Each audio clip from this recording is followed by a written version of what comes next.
Congratulations, Miller, on the start of the construction of the Hotel Matthews project. Howard Carter. It's interesting because I was on a bus and an older lady had seen the article or seen me in the paper, and then she started talking about it, and a big smile came on her face because a lot of people, when they think about Howard Street, they remember the good. Because there's no hint of any black businesses that was in that area, and that was predominantly a black business district. You had about 100 nightclubs on that street. Yeah, right. And they had a lot of nice restaurants. One in particular was called the Green Turtle. And you ask anybody, mention that name, and they just become animated about it and stuff.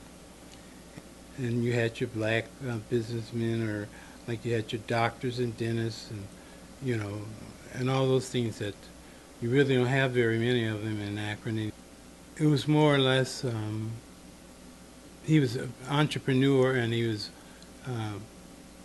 about the only successful black professional during that time. He housed entertainers when they came into Akron during the 1920s. Blacks weren't permitted to stay in white hotels.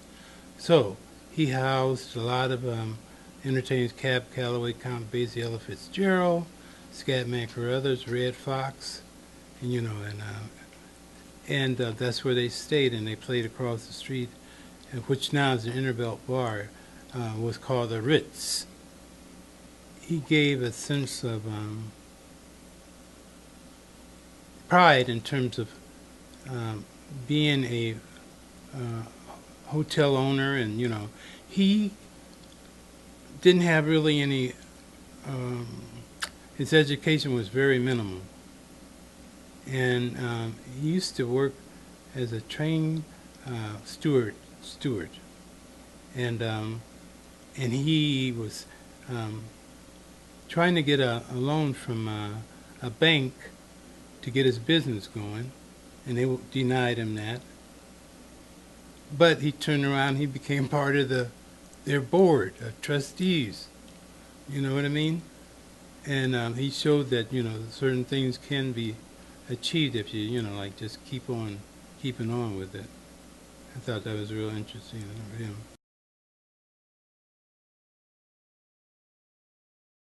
Itself is really a sculptural or interpretive piece. The project is a project that kids can learn from, okay?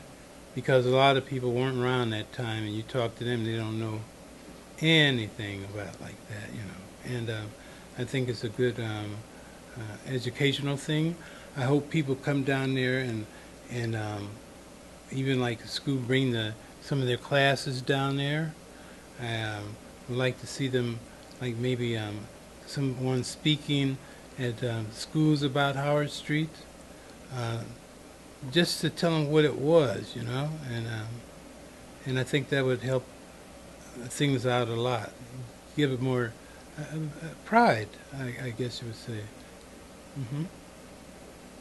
So that's, all in all, it's like worth the efforts of 16 years, I couldn't stop along the way because people would say, "Miller, how's that project going?" And then I'd tell them and stuff, and boy, 16 years you've been on this thing? Yep. I mean, that's something. Yep. Happy man.